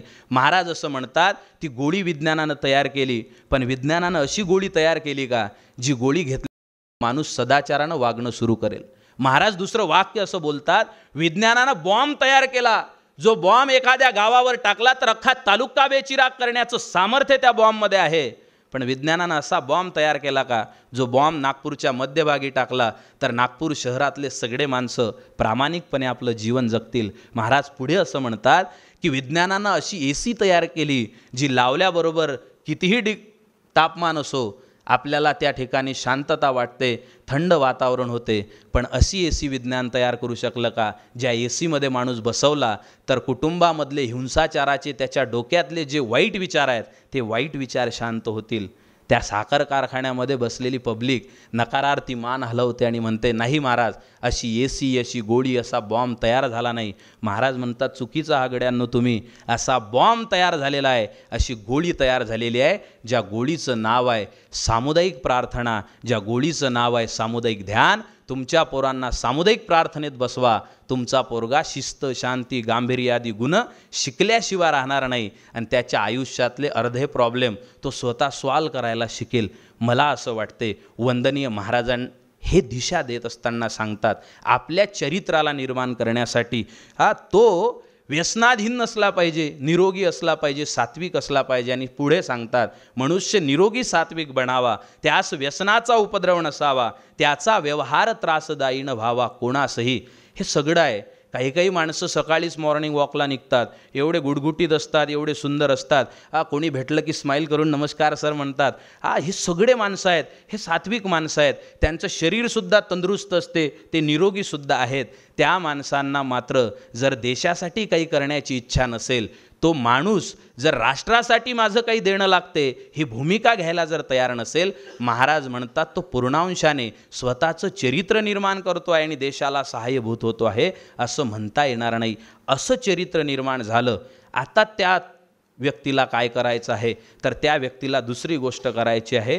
समूहाच्या ठिकाणी जिथं तो राहतो आहे तिथं त्यांना आपल्या आजूबाजूच्या लोकांना हे तत्त्वज्ञान, हा विचार जाऊन सांगितला पाहिजे. पहिल्यांदा आपल्या कुटुंबापासून सुरुवात केली पाहिजे.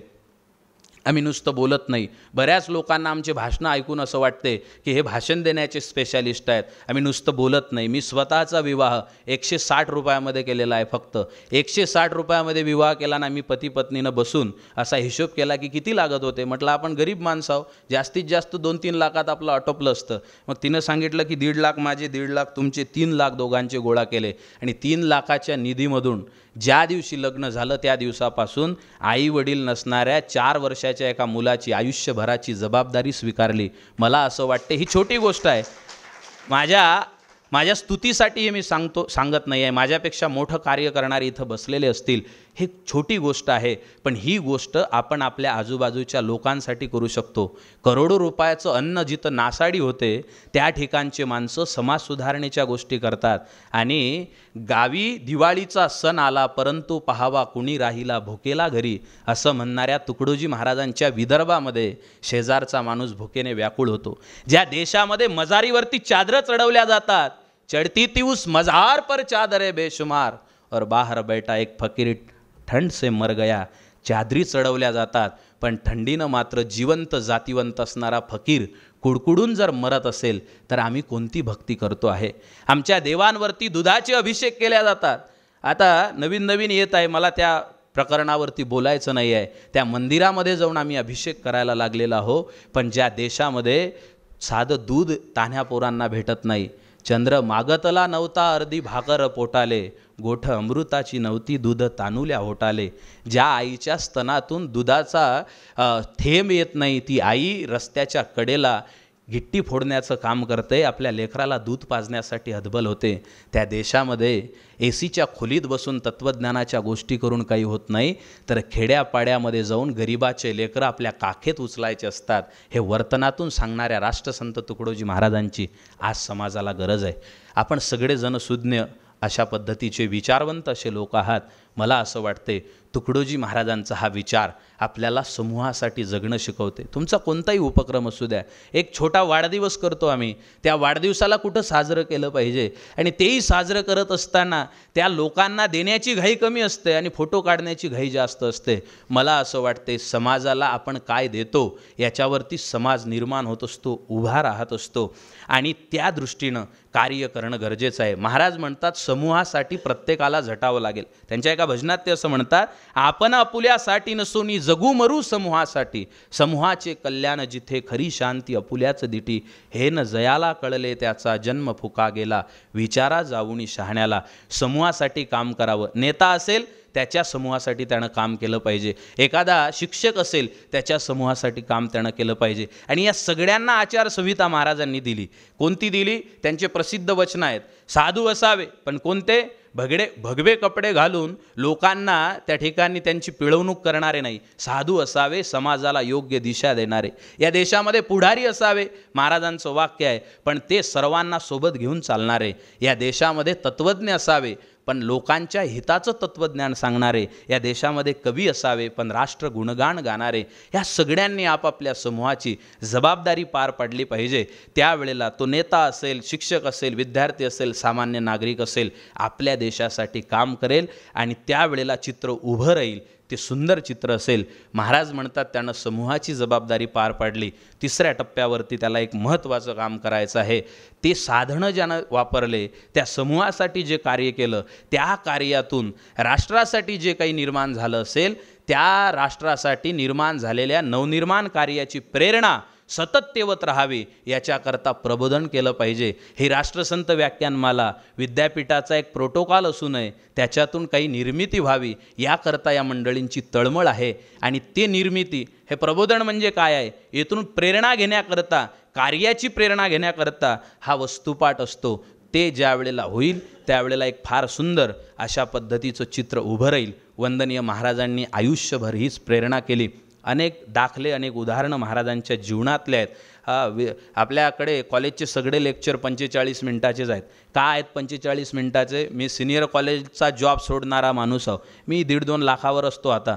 मी जॉब सोडणारा व्यक्ती आहो. मी त्याच्यावरती चिंतन केलं, 45 मिनिटाचे काय आहेत. वरिष्ठांना विचारलं. आमचे एक सर असं म्हणाले की विज्ञान सांगते 45 मिनिटं झाले की माणसाचा मेंदू काही ऐकून त्याला साठवून घेण्याच्या स्थितीमध्ये राहत नाही, त्याला रिफ्रेशमेंट पाहिजे. आणि म्हणून सुज्ञ प्राध्यापकानं, सुज्ञ वक्त्यानं 45 मिनिटानंतर बोलणं म्हणजे ऐकणाऱ्याचा जीव घेतल्यासारखं आहे.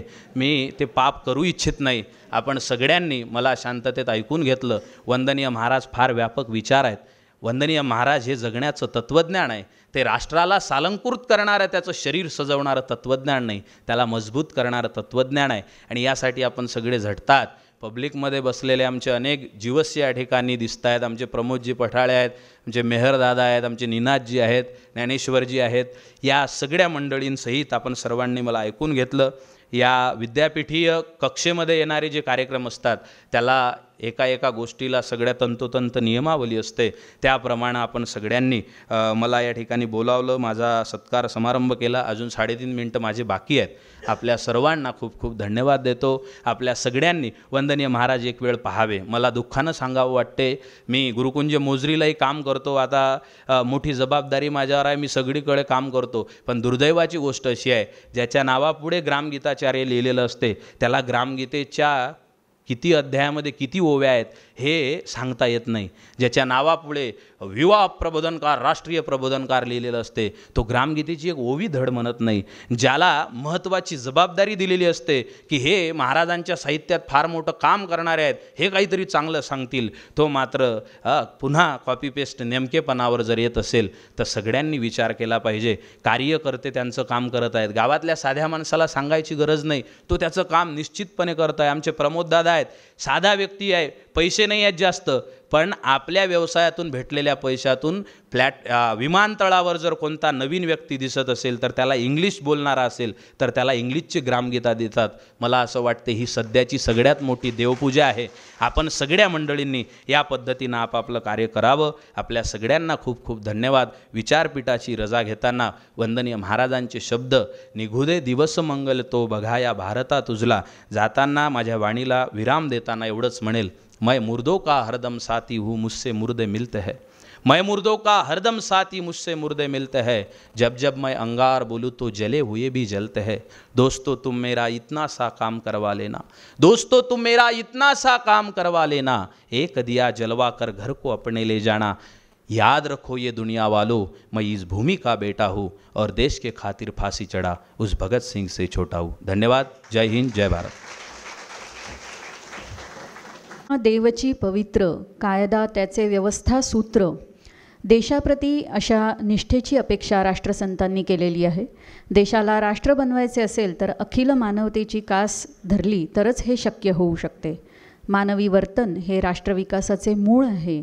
राष्ट्रसंतांचा उपदेश कार्यरूपाने किती उतरलेला आहे हे आपण सर्वांनीच वारंवार तपासून बघितले पाहिजे, तरच राष्ट्रविकास घडू शकेल। आजचे माननीय वक्ते डॉक्टर प्रशांत ठाकरे यांनी अगदी 45 मिनिटाचं जे लेक्चर असतं त्याचं काटेकोर पालन केलेलं आहे। पण मला इथे एक मी निरीक्षण केलं की त्यांनी हे जे वेळेचं काटेकोर पालन केलेलं आहे तर ते सुद्धा अगदी राष्ट्रसंतांनी वेळेचं जे महत्त्व सांगितलेलं आहे त्यानुसारच केलेलं आहे। कारण त्यांच्या घड्याळाच्या डायलमध्ये राष्ट्रसंतांचा फोटो आहे, म्हणजे वारंवार वेळेचं सुद्धा भान त्यांना राष्ट्रसंत सांगत असावेत असा माझा कयास आहे, मी चुकत नसेल तर। अतिशय सुंदर अभ्यासपूर्ण आणि उत्तमोत्तम दाखल्यांनी परिपूर्ण असं आपण व्याख्यान इथे सादर केलं आणि आम्हाला उपकृत केलं, त्याबद्दल आपल्याप्रती लक्ष कृतज्ञता व्यक्त करते सर। यानंतर अध्यक्षीय भाषणासाठी मी माननीय कुलगुरू डॉक्टर संजय दुधे यांना आमंत्रित करते।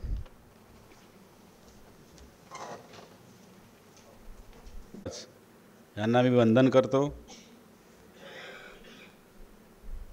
आजच्या या व्याख्यानमालेला आजचे प्रमुख प्रवक्ते प्राध्यापक डॉक्टर प्रशांतजी ठाकरे, मंचावर उपस्थित विद्यापीठाचे कुलसचिव डॉक्टर राजू हिवसे, उपस्थित प्राध्यापक आणि राष्ट्रसंतांचे सर्व चाहते बंधू आणि भगिनी, राष्ट्रविकासाचे अपरिहार्य तत्त्वज्ञान याच्यावरती प्रशांत ठाकरे यांनी जे उद्बोधन केलं आणि त्या उद्बोधनानंतर माझं अध्यक्षीय भाषण, मला असं वाटतं की त्यांच्या भाषणामधूनच संपूर्ण जीवनाचा सार इथे आलेला आहे। खरं तर आपल्या देशाला जे तत्त्वज्ञान दिलं ते सर्व तत्त्वज्ञान थोर संतांनी, समाज सुधारकांनी आणि थोर तत्त्वनेत्यांनी दिलेलं आहे। आता जे G20मध्ये जी थीम आलेली होती, कोणती, वसुधैवम कुटुंबकम, ही जी थीम होती ही आपली 5000 वर्षापूर्वीची थीम आहे। म्हणजे सगळं पृथ्वी आणि तेथील परिवार हे आम्ही एक आहोत। तर या G20 संमेलनामध्ये ते स्लोगन, ती संकल्पना त्यांना मांडावी लागेल।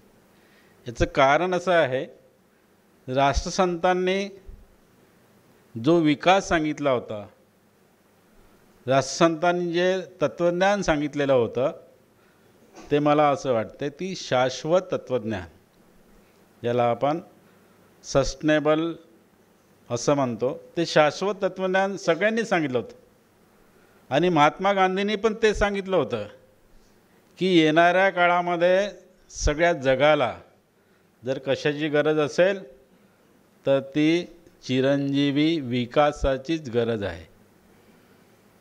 कारण आपला देश मुळातच शाश्वत होता।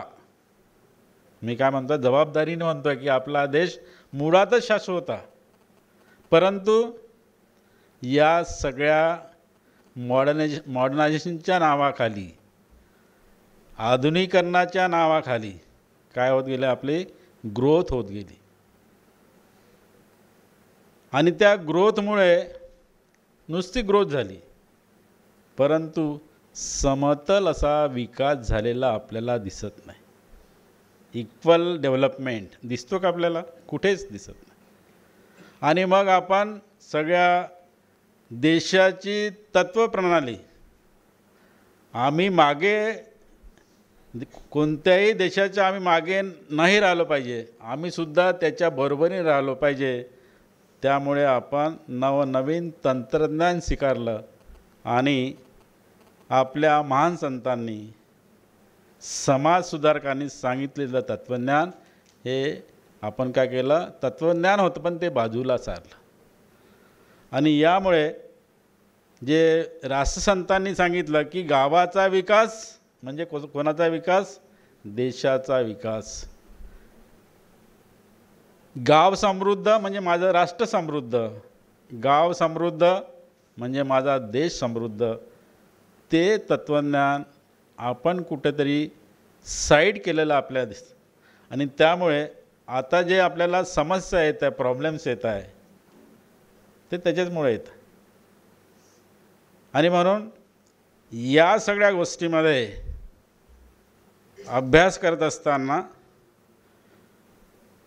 जसं गांधीजींनी सांगितलं होतं की तुम्हाला देशाचा विकास करायचा आहे ना, तर सगळ्या हातांना काम मिळालं पाहिजे. आणि मग सगळ्या हातांना काम मिळालं पाहिजे म्हणून गांधीजींनी चरखा, खादी, नई तालीम या सगळ्या गोष्टी आणल्या होत्या. परंतु आपण या कन्सेप्टचा कधीही देशाच्या विकासामध्ये उपयोग केला नाही. आणि आता आपल्याला ती फळं भोगावी लागत आहे. कधी वाटलं नव्हतं की आपल्या देशामध्ये एवढं पर्यावरण प्रदूषण होईल, वाटलं होतं का? मी तर काल एका कॉलेजच्या याच्यामध्ये म्हणलं की काही दिवसांनी आपल्याला शहरातल्या लोकांना चांगलं वातावरण, ऑक्सिजन मिळाला पाहिजे, त्याच्याकरता गावामध्ये जावं लागेल. तो दिवस येणार आहे, हे लक्षात घ्या. आणि म्हणून राष्ट्रसंतांचे जे तत्त्वज्ञान आहे, ते तत्त्वज्ञान सगळ्या लोकांना चिरंजीवी ठेवणार आहे. जर ते तत्त्वज्ञान जर आपण बाळगलं नाही तर पुन्हा आपल्याला अशा प्रकारचे प्रॉब्लेम येणार आहे की ज्याच्यामुळे आपण त्रस्त राहणार आहोत. आणि तुम्ही बघितलं असेल की आता युएनओमध्ये एक मीटिंग झाली होती की कोणतं राष्ट्र विकसित, की असं राष्ट्र विकसित की ज्याचा GDP ग्रोथ जास्त असेल. तर असं नाही, ज्याचा हॅपीनेस इंडेक्स जास्त असेल. ज्या देशाचा हॅपीनेस इंडेक्स जास्त असेल ते राष्ट्र विकसित समजल्या जातं.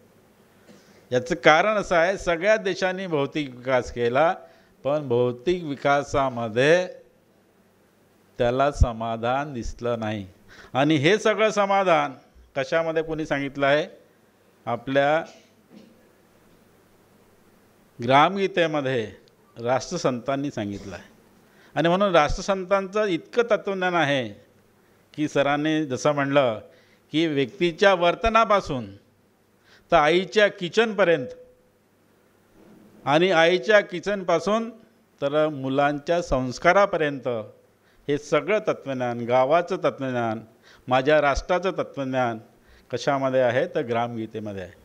आणि म्हणून सगळ्यांना विनंती केली, अपील केली की राष्ट्रसंतांचं हे तत्त्वज्ञान ज्याला इंग्लिशमध्ये येत असेल तर इंग्लिशमध्ये, ज्याला हिंदीमध्ये येत असेल तर हिंदीमध्ये, आणि ज्याला मराठीमध्ये येत असेल तर मराठीमध्ये छोट्या राष्ट्रसंतांच्या ग्रामगीताच्या पुस्तिका आहे त्या जर पोहोचवल्या तर मला असं वाटतं की राष्ट्रसंतांचं तत्त्वज्ञान आपण सर्वसामान्यपर्यंत पोहोचू. आणि मला असं वाटतं या अर्थाने एक समाजसेवासुद्धा आपल्या हातून येईल. आणि आपल्याला आत्ताच्या याच्यामध्ये आपल्याला हीच आवश्यकता आहे. येणाऱ्या काळामध्ये जर आपण ऐकत असेल, येणाऱ्या काळामध्ये AI आहेत, आर्टिफिशियल इंटेलिजन्स. म्हणजे तुम्हाला काम करायची आवश्यकता नाही. पण हे कुठे आवश्यक आहे? जिथे हँड्स कमी आहे, जिथे पॉप्युलेशन नाही आहे. हे आवश्यकता का आपल्याला? हे राष्ट्रसंतांनी सांगितलं नाही. ते बघा कसं आहेत, पण तू याचा उपयोग करू नका. पण तू आपण म्हणल्याने चालणार आहे का? नाही. आणि या गोष्टीमुळे जर देशाचा जर समुचित विकास पाहिजे असेल, लहानापासून तर मोठ्यापर्यंत विकास पाहिजे असेल, तसं मला वाटतं की राष्ट्रसंतांचं तत्त्वज्ञान हेच आपल्या देशाला तारू शकते. आणि आजच्या याच्यामध्ये आपल्या व्याख्यानामध्ये ठाकरे सरांनी अतिशय तुलनात्मक मौलिक चिंतन मांडलेलं आहे आणि त्याबद्दल मी विद्यापीठाच्या वतीने त्यांचे आभार व्यक्त करतो आणि माझ्या शब्दाला विराम देतो. थँक्यू.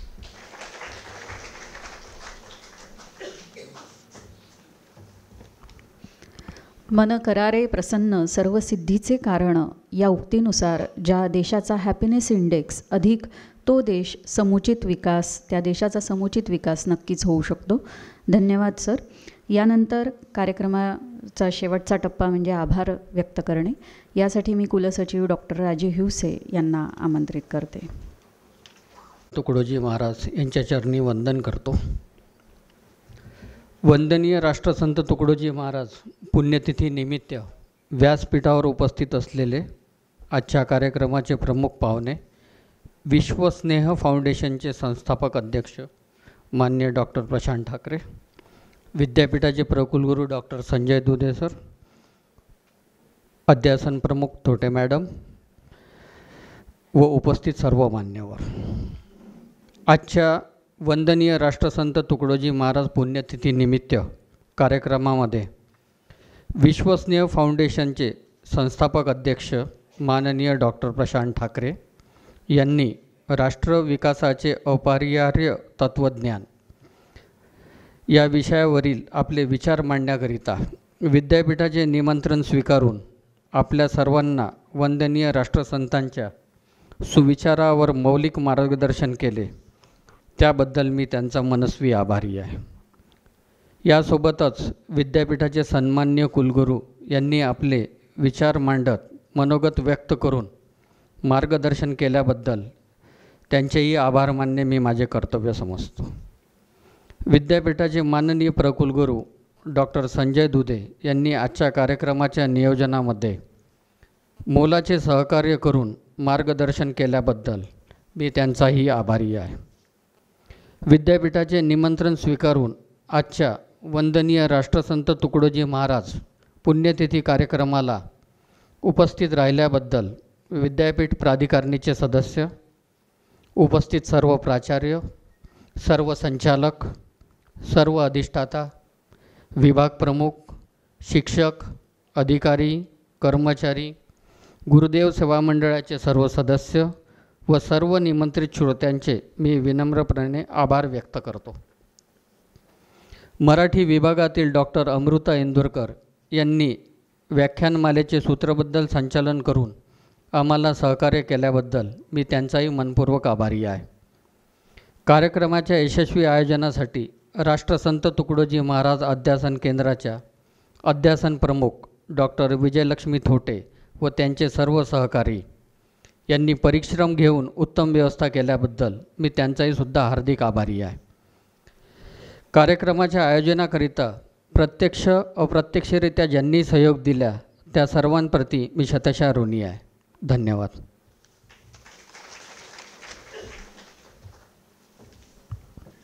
कार्यक्रमाची सांगता राष्ट्रगीताने होईल.